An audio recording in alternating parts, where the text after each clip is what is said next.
We've got the top two teams in the NL Central going head to head this weekend.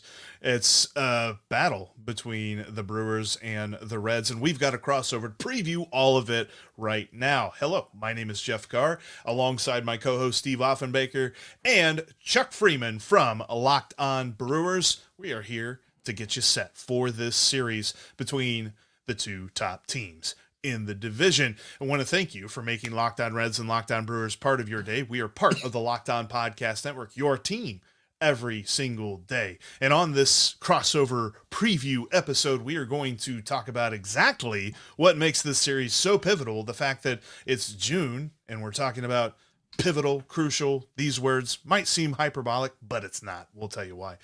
We're also going to get into some Reds killers and some Brewers killers crossing over, because I have a question for everybody, and we know the answer. We're going to give this to you, but in the comments section, who's the bigger killer in this series? Is it former Red, Joey Votto, or is it current Brewer, Christian Yelich? And then later on in this show, Noelvi Marte is coming back from a performance-enhancing drugs suspension. I want to get Chuck's perspective from what Ryan Braun went through with his performance-enhancing drug suspension. That's all coming up on today's Locked On Reds and Locked On Brewers crossover that is brought to you by Game Time. Download the Game Time app today and create an account and use the code LOCKEDONMLB for $20 off your first purchase. Terms apply. And these three games, quite frankly, I mean, the Reds and Brewers have played three games so far this season. The Brewers were the first team in the division that the Reds played, and then they didn't play anybody in the division until June. It's just the way this weird, quote-unquote, balance schedule has worked. So here comes games 4, 5, and 6. The Brewers do have a 2-1 series edge so far this season.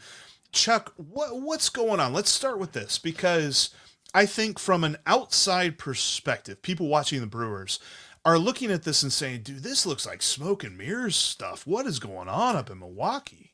Well, guys, first of all, great joining both of you guys. Love watching you guys in the podcast, and especially enjoy it because, we're all rivals and all that. And this whole Brewer start, I know we talked before the season started, where were the Brewers going to finish? It looked like maybe toward the bottom of the division. And then you pack on some injuries and you take more of their depth and their firepower away. And somehow they've made it through the rain. And here they are in first place. I don't know how. I think I did this poll on Twitter a couple of weeks ago. I said, what team in this division are you most concerned with? The Cincinnati Reds, the Pirates, the Cubs, and who am I missing? Cardinals. Yeah, of course, the Cardinals. Forgettable team. And they said none of the above. Yeah, we have a common hate, are the Cardinals. They said none of the above. We're worried about the Milwaukee Brewers. So Brewer fans are most worried about the Milwaukee Brewers not being able to get out of their way. They've gone through so many obstacles. They've done so many things right. They play. We have high baseball IQ, but it's amazing. I would have never have guessed even a healthy Brewers team would be 10, 12, 13 games over the 500 mark at this point. Oh, yeah, when you and I talked about this in the offseason, I had predicted that right about now would be the great sell-off, that this would be the time of year where Milwaukee kind of blew it up to become a short rebuild team. And I think they wouldn't be a rebuild for very long, but I really thought they would blow it up. And here you are at 40-28. And never in a million years would I have predicted 40-28 as we are streaming through the month of June. I think for me, the thing that I'm most surprised by, pitching is a hard thing to predict. Pitching is a hard part of the game. It's so fickle, especially relief pitchers. There's ebbs and flows. But what your hitters have been able to do and sustain over the course of this season right now is pretty amazing. Every time I look at it, I look at Milwaukee and I think, okay, this has to be the day that this bubble bursts. This has to be the day that these guys finally start showing who they are. And thus far, it hasn't happened. So I'm really excited what the Reds have done heading into this series with you, Chuck, because they held Hunter Green back in the Cleveland series in order to have him start the first game of this series. So you're getting Green, you're getting Abbott, you're getting Montes. The Reds have put themselves in a position to get their best starters out there absent Lodolo. They couldn't get everybody in this series, but they've set it up to try and let our best pitching try and knock down that hitting a notch or two. Well, what's funny is you were able to rattle off the starting rotation for the Reds. This guy's going this day. This guy's going this day. This guy's going this day. For the Brewers, you haven't been able to. We have not been able to do that as Brewers fans because it's been all right. Freddie Peralta starting today. Who's starting tomorrow? Are they going to go with an opener? And if that's the opener, who's going to follow suit? Are they going to do bullpen by committee? What are they going to do? They've had guys like Tobias Myers and all that step up on this team. Guys who weren't even on the 40-man roster come out and he gives them 3 hits over 6 innings yesterday, 8 innings and 1 hit his last time out against Detroit. There's been some guys who are really no-namers in the pitching staff who've delivered, and if not, this team would be in the bottom of the division. Offensively, they go through their struggles. They do. And, I think when we talked before the season, when he said, well, they'll be trading guys at the All-Star break, I would have guessed Willy Adames would have been that name. But now you can't trade him. I know Ken Rosenthal said the other day that, maybe you would trade Willy Adames for some pitching. They would not do that. He's the heartbeat of the team. So it's funny because the Brewers are in first place and they're sailing along. And the team there's a couple teams, the Cubs and you guys, I'm still worried about. I see you guys keep on mounting this winning streak. You guys get on a little bit of a roll. And I look and I see, oh, here come the Reds again. They're making their charge. And it seems like it's sometimes you make these couple of steps forward and then maybe a step or two backwards.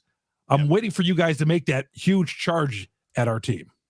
And that's kind of been something with this Reds team is that on the lineup side, there's not really been a consistent guy that's led the lineup. I mean, Elly had a nice month or so, but he's really gone through quite a slump here recently. You've got Jeimer Candelario that's as hot as the surface of the sun currently and actually tied him for the team lead in home runs after the Guardian series. But he spent the entire month of April convincing a bunch of people that, Mike Moustakas or Jeimer Candelario, they couldn't tell the difference. Now you've got Tyler Stevenson, who's hitting pretty decently and some guys like that, but you don't really have that consistent threat in the lineup. And when I look at that Milwaukee Brewers lineup, you've got William Contreras that's just hitting the cover off the ball. Christian Yelich has turned the clock back, at least at the plate. And then you've got this other dude that, at least according to Baseball Reference, leads the Brewers in WAR, and that's Bryce Turang. Like, it's not Jackson Churio, it's not Rhys Hoskins, it's Bryce Turang. Like, the way that this lineup has kind of moved for the Brewers, I didn't think, and I don't even know that you could say that you would have thought in April that it would be moving through Bryce Turang. Yeah, won himself the leadoff spot on this team, and he made a trip down to the minors last year in his rookie year, came back, and during spring training, Pat Murphy, the Brewers manager, said, Bryce Turang is going to be a real good player. He's not as good now as he's going to be. And he's playing like an all-star second baseman. The defense was always going to be there for him. But he's one of these guys, he's not going to hit the ball to all corners of the outfield. He's going to bloop one to left, bloop one to center. Bases loaded. He's going to find a way to get on. He's going to steal. He's been caught stealing, I believe, just once so far this year.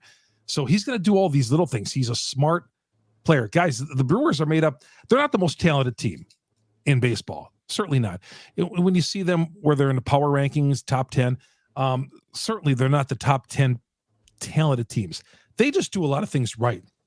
The double steals, stealing bases, bunting guys over. They play a lot of ABC baseball, and they do this to death, and I feel like they just do some of these things and they just dazzle other teams because it's tough for these guys to put. They must lead the league, having the worst batting average with runners in scoring position. At one point, they were 0 for 10 on Wednesday, and then they do the double steal, score a run, tie the game up, and before you know it, that kick starts the offense. So this team really does do the little things, but Turang has, at the top of the order, has been one of kickstarts. Now you talk about De La Cruz. I mean, I'm just surprised that he is struggling like he is. I've told you, my 12-year-old said this week, Dad, we got to go see De La Cruz. My kid steals a couple of bases in Little League the other day. Daddy, see me? I'm like De La Cruz out there. Never says anybody from the Brewers. Doesn't say Terang. He wants to be Elly De La Cruz of the Cincinnati Reds, which is good for baseball. And he's talking about other players. But I'm just surprised. I told him, I said, De La Cruz is struggling this year. What's been the story there? So it's not really a struggle. I mean, it's easy to look at parts of his game in a vacuum and say, oh, he's struggling. He's having a hard time. But he's doing things that we haven't seen done, but maybe one or two other times in baseball. He's on pace to have 80 plus steals and 20 plus home runs. And that's been done just a couple other times, once by pre-injury Eric Davis. So you have to look at the overall picture of what Ellie's been able to do. He's still learning. He's still going to evolve. He's still going to get better. The exciting thing is that when we were in May and this team was struggling so much, they lived and died by what Elly was doing. Nobody else was hot at the same time. It was all on his back. And that's a lot of pressure for a young guy that's still trying to figure it out. What's going to make this series so much fun between the Reds and the Brewers is, much like all the names you just rattled off talking about your lineup, right now for the Cincinnati Reds, Jonathan India is hot. Tyler Stevenson's hot. Jeimer Candelario is an inferno. Elly De La Cruz has his streaks. Spencer Steer looks good. TJ Friedel is back in this lineup and being a great disruptor in the leadoff position. He's laying down bunts. He's sacrificing guys over. He's hitting for a little power. It's going to be fun to see. It could come down to the pitching, because I think right now both lineups are coming to this series equally hot, equally ready to engage and score runs. Jeff and I talked about in the offseason, for the Reds to be successful, they were going to have to average about 5 runs a game. That was going to need to be what the offense would do. And that's what they're moving into that territory now. As bad as May was, it's easy to say, well, the Reds stopped playing the National League West. That's why they went on a 7-game heater. Well, no, it's because everybody started hitting at the same time. I am really looking forward to watching these two lineups go against each other. Jeff, do you still look at, even though the margin is 7.5 games or whatever it is, that range there, that, hey, we're not playing for a wild card. We can still catch these Brewers because, number one, maybe that they're, the Brewers have got a lot of holes in their team, and you might think that you could say that, hey, are they doing it with smoke and mirrors, or what are they doing with? Do you still look at the Brewers as catchable?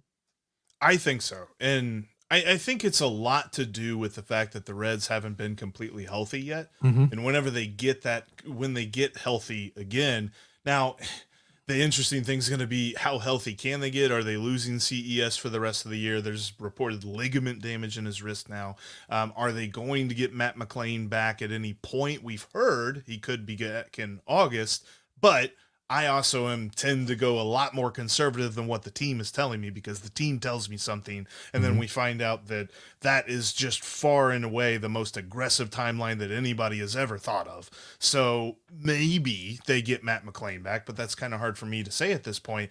But I do think that the Reds haven't played their best baseball yet, and definitely haven't played their most consistent baseball yet. So I think that this team can catch the Brewers, because I think that the Brewers also have a little bit of a swoon in them, just because they haven't hit that yet, or at least it doesn't seem that way from the outside.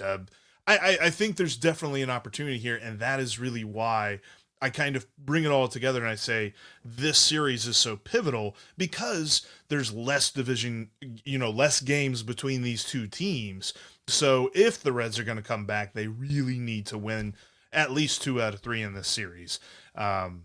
It's going to be interesting to see if they can do that, because the pitching matchups seem pretty solid on paper. Sure. I do want to talk about that here in just a moment. Plus, we are going to answer the question of who is the biggest killer in the series.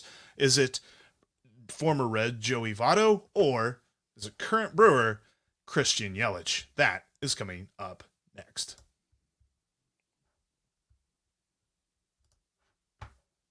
All right, the show is brought to you in part by, we pride ourselves on getting tax help and needing tax help. And you know what? Just because tax season is over doesn't mean that the IRS will stop coming after you for unfiled taxes. And when you need help, well, the IRS could do a lot of things to you. They can garnish your wages, levy your bank accounts, seize your property. Don't let the IRS target you.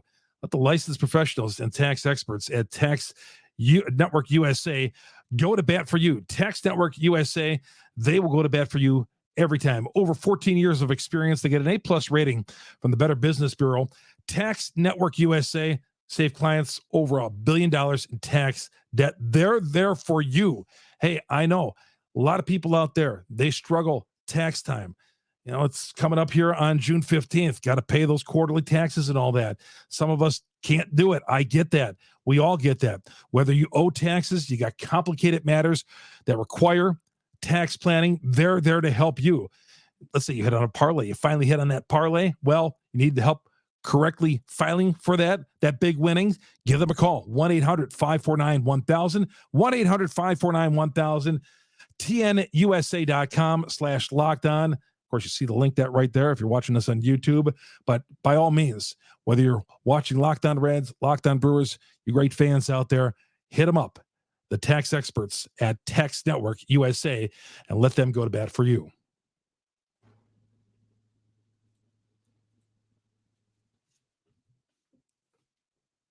Muted.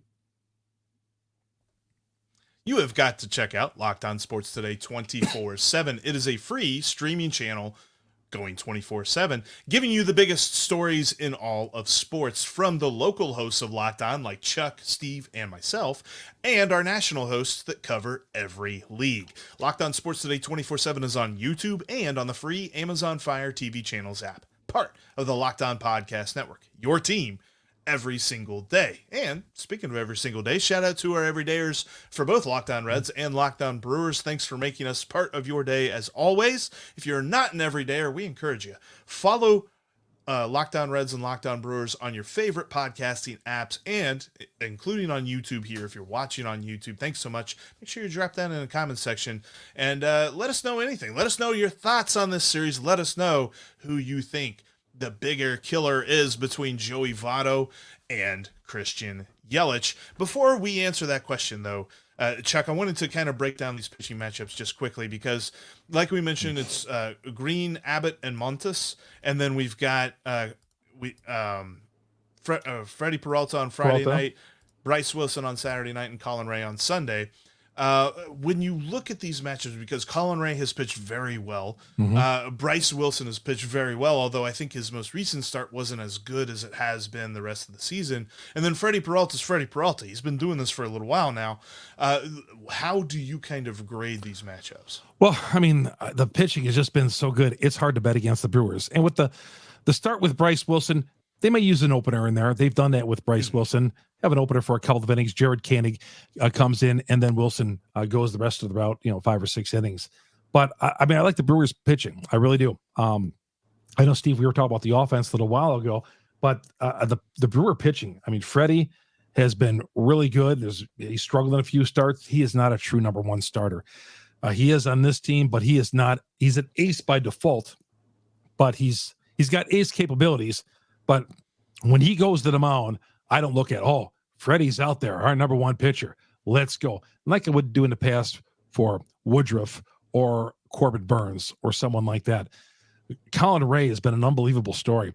The guy went his longest start in his last outing, 34-year-old journeyman, a guy they picked up, put in the farm system last year, called him up a couple of times, and has been just amazing, making spot starts. And there's a trust with him right now. And Bryce Wilson, middle reliever, they picked up off the, a little fire sale. They got him last year, supposed to be a middle reliever, suck up some innings. And here they are. They're counting on him to pitch big innings because they have nobody else to turn to. There's so many injuries in the starting rotation.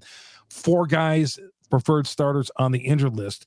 But even that said, it's just amazing how one guy after another in this Brewer rotation, a no-name starting rotation, keeps on stepping up. It's interesting. The Reds starting pitching in this series, as I mentioned earlier, they held Hunter Green back to set up the rotation to have him go game 1 of this series. The thing about the 3 starters that you're getting in Hunter Green, Andrew Abbott, and Frankie Montes, all of them are coming off of not their best work. For Hunter Green, his last couple times out, he actually, through the quirkiness of the schedule, his last 4 starts, 2 of them have been against the Dodgers and 2 of them have been against the Cubs. His last 2 starts were both against the Cubs. And in those 2 starts, he gave up 5 runs in 6 innings, 4 runs in 6.2 innings. So he's allowed some runs. Likewise, Andrew Abbott really labored through his last start.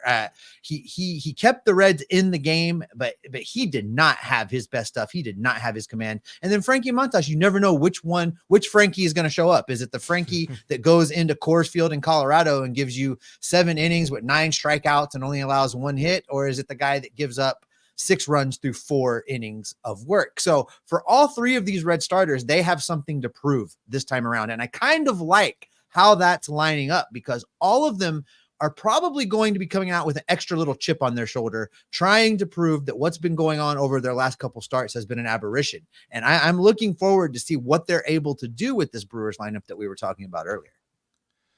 Yeah, and when it comes to Hunter Green, the interesting thing for me is going to be his matchup against this Brewers lineup, because in his career, he has just not pitched well against the Milwaukee Brewers. I mean, we can all vividly remember the start that he had, I believe it was last year, where he gave up 5 home runs in 1 game. Yeah. And do we have to talk about that? Yeah, I don't really want to talk about that, but I mean, just knowing that is kind of where we are going with this, is that it's like, yes, he's coming off of 2 starts that he struggles a little bit with. And then you come into this Brewers series where through his career, he's made 5 starts, which of course is a very short career so far, but 5 starts against the Brewers in his career. And he has an ERA of 8.2. So this is not a matchup that on paper is as amazing as we want it to be, because Freddie Peralta has dealt against the Reds lineup in his career. So I'll be interested to see how this series begins, because with the 2 games set with the Guardians, losing that first game really kind of put a little bit of worry in the back of our minds. Thankfully, the Reds ended up splitting. I don't like 2-game series. I hate 2-game series, but that's what it was. So how do the Reds begin this series in Milwaukee? Because it feels like there is the ability for it to snowball a little bit. And that is because the Brewers have one of the all-time Reds killers in their lineup. I mean, there are some guys that the Reds have faced over the years that they should have just walked. They have yet to walk Christian Yelich, and I don't understand why. But I see this comparison between him and Joey Votto. I didn't realize how good Joey Votto was against the Brewers. And I hate the fact that he's not going to be fighting against them here in the series, because he's no longer a Cincinnati Red. But an OPS of over 900 in his career. He was so good. His slash line against the Brewers during his time in Cincinnati, 287, 406, 508. So he was on base 40% of the time against the Brewers. And that being said, I guess since the Brewers never stopped truly pitching to him, my call for the Reds to never ever again throw Christian Yelich another pitch will probably go unanswered. But as recently as a couple weeks ago, I did a show while Jeff was on vacation, Chuck, when the Reds were playing the Cubs, and we were talking about Ian Happ, and it naturally led into a conversation of Christian Yelich, because if I had my way, no matter what the situation, unless the bases were loaded, you would walk those guys. Ian Happ would never get another pitch to hit. Christian Yelich would never get another pitch to hit. Bases loaded, 2 outs, spot of the 9th inning. You're walking Christian Yelich. If it ties the game, I would consider it. Okay, all right. As long as that winning run doesn't score by Yelich.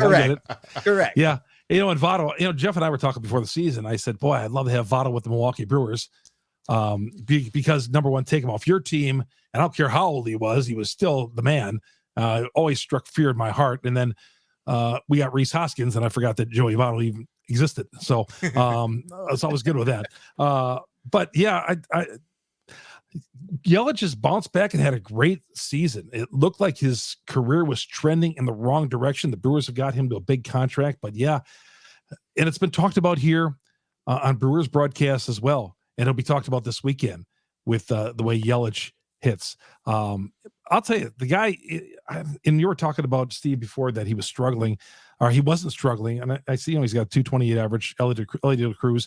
I just feel like every time that guy gets up, when number 44 comes up, that guy still strikes fear in my heart. Because I know when he gets on base, it's like, oh no, here we go. What's he gonna do? And when he's gonna steal 3 bases on 2 pitches, my friend. That's what he's gonna do. Exactly. He did. I was there when he stole home. I was there. Like, oh my God, we're gonna deal with this guy for the next 10 years now. So that's the guy who strikes fear in my heart, because of just how potential that guy could be, just a Brewers killer, or just a killer in general to all baseball teams. Because that guy he's an amazing talent, and he's gonna be good for years to come. But that's the guy I'm most worried about in this series. And Hunter Green, too. The Brewers will stack a left-hand lineup against him coming up on Friday night, but we'll see. I also noticed that a lot of Reds fans are already piling into town already. On the off day, you guys have traveled up here. I saw a Tony Perez 24 jersey today. And that wasn't a Milwaukeean. A 24 Let's go. Tony Perez jersey, the old school. So the Reds over here saw him at the casino, walking into the casino in Milwaukee today. I'm more interested to see if somebody gets tased in the outfield during this series. That needs to be a thing. It's much bigger forward. That's a much bigger outfield. That needs to be a new thing we do. Let's just tase somebody in the outfield every week. They had a Johnny Bench jersey on. They had a Johnny Bench, and I don't know if you saw this, but Johnny Bench sent out a tweet that was a picture of the guy getting tased, and it says, "Nice catch, Cincinnati's finest, Johnny Bench." I loved it. Oh, there we go. Yeah, it was like a celebratory thing.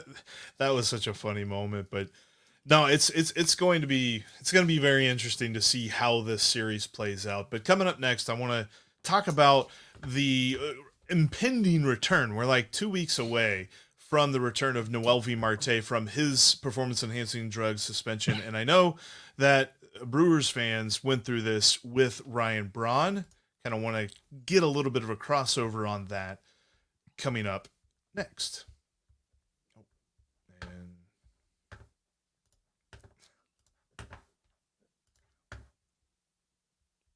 today's episode is brought to you in part by Game Time. You can take all of the guesswork out of buying MLB tickets with Game Time. Just download the Game Time app, create an account, and use the promo code LOCKEDONMLB to get $20 off your first purchase. I love this app. I use it all the time. Jeff uses it all the time. I don't know if Chuck uses it, and if he's not, he should be, because you're going to get the best deals out there with Game Time. You jump on the app, you look at all-in pricing. You know exactly what it is that you are going to pay. If you're not familiar with the venue, like for those Reds fans that Chuck was just talking about that are in Milwaukee from out of town, they can go on the Game Time app. They can see what the view from their seat is going to be, and they can buy with confidence, knowing that they're going to be able to enjoy the game unobstructed. You can get more than baseball tickets on Game Time. They've got concert tickets. They've got football tickets. They probably have tickets to the Greater Milwaukee Cheese Festival. If you want to get a ticket to it, Game Time has you covered. Just jump on the Game Time app, create an account, and use that promo code LOCKEDONMLB to get $20 off already greatly discounted tickets. You're not going to regret this. Just download the Game Time app today. You're going to get last minute tickets, lowest prices guaranteed. You can catch every pitch. What's that, Jeff? I want tickets to the Greater Milwaukee Cheese Festival. Can I get those? I didn't know there was one. I made it up, but if it exists, and I would have to think that it exists in Wisconsin somewhere, you can get tickets to it on Game Time. But listen, you can catch every pitch of the Brewers and the Reds hometown broadcast on SiriusXM. Just download the SXM app and search the word Reds or Brewers. And Reds fans, if you have an opportunity, jump on that app sometime when the Reds aren't playing to get an opportunity to hear an absolute legend in Bob Uecker. I love Bob Uecker. He's in his 90s now. We're spoiled to still have him around calling baseball games. I love what he does so much. So get on there and listen to Bob Uecker. Absolutely. And looking forward to seeing Cowboy in town too, by the way. Yeah. He always graces the press box. He's on fire this year. I love listening to him call a game, whether it's on TV or on radio. He's on fire. I do too. But I tell you this, wanted to close out today's show by kind of looking at this, because Noelvi Marte began his rehab assignment in AAA. Rehab is kind of a weird way of saying that when you're coming off of a performance-enhancing drug suspension. It is on point. Yes, he's getting ready, is ramping up to his return. And this is something that we're looking at. We're like, man, how does he now negotiate this while still negotiating the fact that he's brand new to Major League Baseball and trying to become a Major League Baseball player? He's kind of working through all of this stuff. I know that Ryan Braun wasn't a rookie whenever he got suspended for performance-enhancing drugs, but he went through the comeback and what happens afterward and stuff like that. And what kind of was your perspective, Chuck, on all of that? And then even as just Brewers fans going through that with one of their guys, because I mean, Noelvi Marte isn't quite yet like a core member of this team, but you can kind of pencil him in. You can kind of say, hey, he could be that guy. Well, what Brian Braun did back in 2011, he lied to the Brewers fans. He lied to ownership. He lied to a lot of people. Said, I did not do PEDs. I did not do this. And it looked like he was innocent. He told us, everybody, that he did not do it. And to this day, people still hold that against him. He's never been as good as before he was found guilty of that. His numbers went down. The Brewers had signed a big contract. He still had a real good career with the Milwaukee Brewers, but he was on a pace to have his jersey retired and become an icon with the Milwaukee Brewers. Still a fan favorite, but after that, some of the luster came off. And we did something a couple of weeks ago. Should Ryan Braun have I talked about it on Locked On Brewers. Should Ryan Braun have his jersey retired? It's been talked about. Mark Antanasio was asked about it, and he said, we're still in consideration. There were some Brewer fans still holding the PEDs against them. So I think, unfortunately, it's something that's always going to happen. That there's a tag going to happen in your career, but it's even more so because Braun lied about it. You make a great point, and something that I've been when Noelvi Marte's suspension first came down, I was ticked off. Jeff had to talk me back off a ledge because I was ready to just absolutely just shred Noelvi Marte when we talked about it, and Jeff talked me back a little bit. And I came from a place where I felt like he not only let down himself, he let down the team, he let down the fans of the city, he let down baseball, and he owed all of those people an apology. And I was willing to concede he needs to serve his time and make his apology, and let's move forward. And then I got mad all over again because I think he made a similar mistake to the one you're describing that Ryan Braun made, in that when they asked him, well, how did this happen? And his answer is, I don't know. I don't know how those PEDs got in there. And I'm like, well, sir, they're injectable. So someone shot you with a needle. Sure. That's what happened. And so that made me angry all over again. So for me, I'm curious, and you have a unique perspective. Maybe you can lend to this, because we know what the fan reaction is going to be, right? If he goes out and performs, the fans in Cincinnati, while they may carry that around a little bit, they're still going to love him because that's just how Cincinnati works. But on the road, the environment that he's going to face from stadium to stadium, we're going to hear the cheater chants. We're going to hear people heckling him. It's going to be a harder playing environment. Here's the question I have for you, Chuck, with a unique perspective maybe you can put on this. What's the locker room going to be like for him? Was there fallout in the Milwaukee locker room from his teammates because of what Ryan Braun did? Did they see it as a selfish move? Was there a distance, a coldness? What was that like? There was more of a problem with Aaron Rodgers, the Packers quarterback, because there was a partnership in the state, a business partnership between those two. And Rodgers acted like Ryan Braun never even existed. Their restaurant they had together closed up shop. There was a bigger problem with the Packers quarterback than there was in that Brewers locker room. Go figure. So, but I guess, if he had gotten ahead of it, there would have been a problem. But there was never really a locker room issue with Braun. Not at all. There never really was. Like I said, it was more with Aaron Rodgers. What I don't understand is how these guys know they're going to get tested. How do they think they're going to mask the test somehow? At this point, haven't all these guys learned that, hey, you know what? I'm going to get tested. You mentioned Eric Thames a couple of episodes ago, Jeff, and Eric Thames, when he first got to the Brewers, he was poking out home runs left and right, and he was being tested every other day. And it was like, why are they testing Eric Thames? And he made a joke about it. He was always getting tested. So I don't know. I don't know what kind of scrutiny he's going to face on the road or from the locker room, but I can tell you in the Brewer locker room, it was just another day in the office. It really was. And his teammates all talked about having his back and all that, but it's more so with the quarterback of the Green Bay Packers who had an issue with it. That's funny. So you're saying we need to check in with Joe Burrow is what I'm hearing. We need to call up Joe Burrow and make sure everything is copacetic with Noelvi Marte, and we're good to go. If there's any, Jeff and Steve, if there's any business relationship between Burrow and this kid, then, that could be some problems. I don't necessarily think that's the case. There we go. think that one's going to be all right. But yeah, I know this weekend is going to be a lot of fun. There's going to be some good baseball played up at Milwaukee, and I really am looking forward to the rest of the season because I feel like this division is still very much up for grabs, and it's going to be interesting to see exactly how it all plays out. Because right now it sort of feels like it's Milwaukee, and then there's a bunch of second place teams. But any one of these teams can get hot. What's that going to look like as we move throughout the summer? This series is going to go a long way to determining that. But that is where we're going to wrap up today's Locked On Reds, Locked On Brewers crossover. Thank you so much for checking us out here on this crossover episode. Make sure that you're following Locked On Brewers and Locked On Reds all throughout the season, as we are covering every single day the movements of these two teams through the NL Central Division, because we are part of the Locked On Podcast Network, your team every day.